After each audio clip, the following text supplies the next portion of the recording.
do on Wednesday?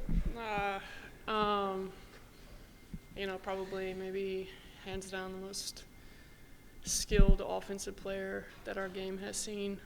Maybe go back to the likes of maybe DT, the in Tarasi eras. But yeah, she's got too much. She's too good to try to keep doing the same thing over and over to her. She's seen it all. There's nothing she hasn't seen. And what's great is she's got this supporting cast around her that allows her to be who she is. And then they step up and make plays when they need to.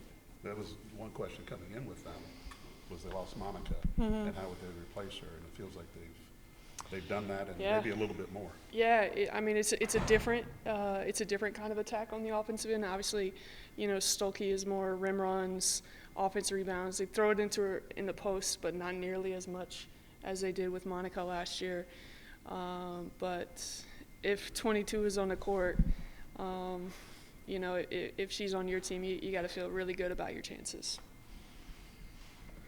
Coach, talking about the history of what this building has done, especially with Purdue women's basketball, a team that ended Tennessee's 42-game winning streak, and just knowing that this building has seen big games before.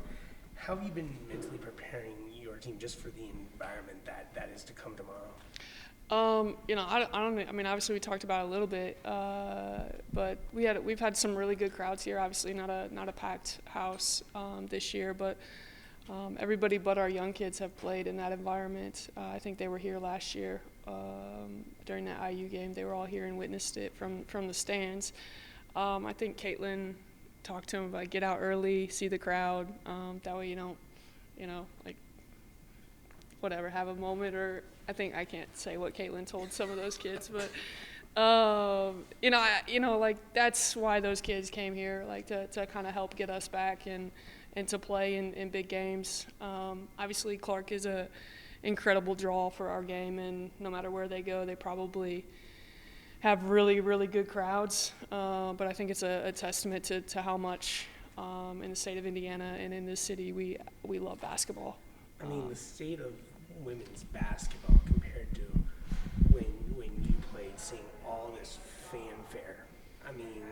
What does it say about just the evolution that we've seen over the past plus 2 decades? Yeah, well, I think not just her. It's been there's been a lot of people who have helped elevate our game. I think she's probably at the forefront of all of it, and rightfully so.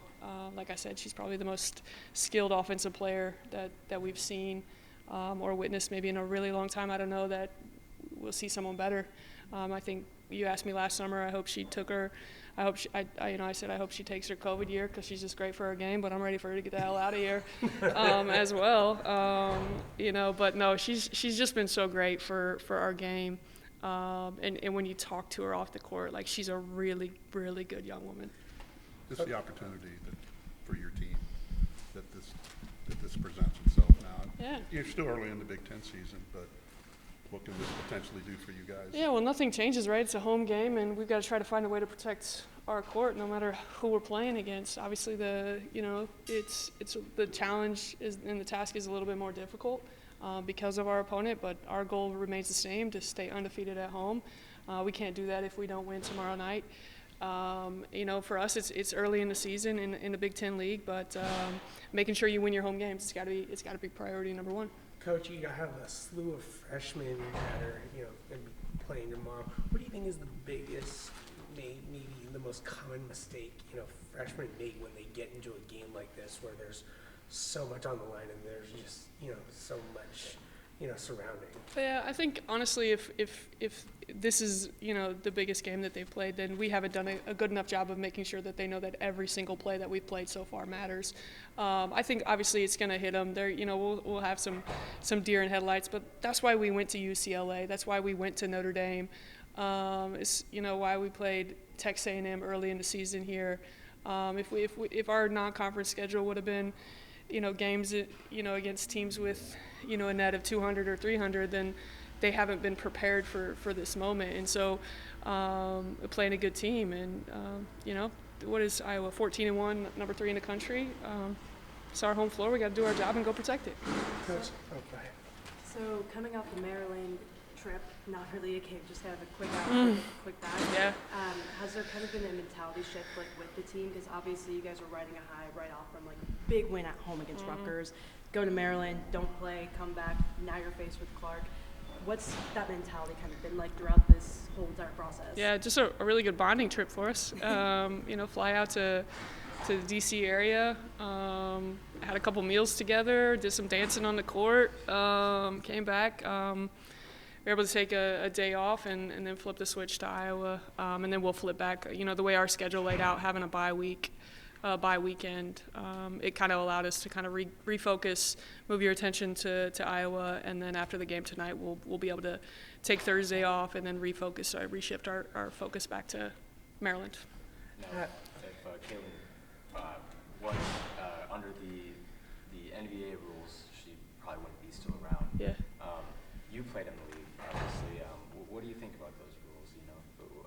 There's been some conversation about them. I think if you can play, you can play. Obviously the league on the women's side, the financial gain isn't as good as what it is on the NBA side. I think obviously we've taken massive steps to help grow the league and the WNBA, and I think Caitlin going to the next level, Aaliyah Boston, all these players, these really good young players who are in the league right now are just going to keep taking and elevating that league.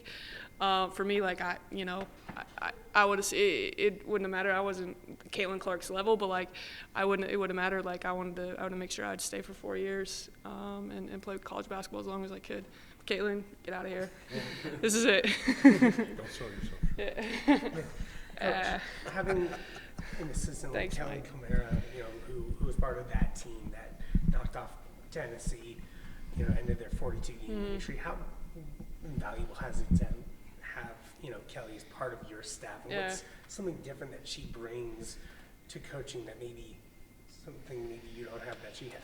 I just think that experience, playing at those games, playing in front of a packed house, beating Tennessee that year, having the 99 team back this year has allowed her to really be able to share more memories with us. Her and I talked yesterday. About the tunnel walk when you walk out and you see the whole crowd, and normally she waits and walks it with me, but I hope she walks it by herself tomorrow because it's a moment she was a part of that program that really, or that era that really started to elevate our program, and I hope she takes a moment to kind of soak it in. So what are you most looking forward to in tomorrow's matchup? An opportunity to play basketball, to play a really, really good team against a generational player, and an opportunity to coach against one of the greats in our game. For us, it's we lace them up the same way they do. We'll go out there, and I don't expect anything less than us competing our tails off for 40 minutes. Last time Caitlin Clark was here, she scored 24 points, 9 rebounds, 8 assists. That was your first year of head coaching. What do you remember from that game? So 2 years ago, I remember Madison picking up a couple fouls early in the game, telling the referee, that's my best player too, protect her too. I do remember that. I remember they did not shoot the ball well from the perimeter. I don't even know that they hit a 3 that game. And then I remember Monica Cesano scoring about 30-something points, just rim running us to death. And then I remember that we lost. Will Madison be guarding Clark once again? I think by committee. I think it's you gotta give her different looks. You gotta keep people fresh on her. Whether it's Mads or JT or Abby or Rashonda or Jayla. I think it's just gonna have to be by committee. You gotta make her play in a crowd. What's so special and unique about her game is when you do make her play in a crowd, she's an elite passer, and her group around her does a really good job of stepping up and making plays. So good luck to us, right?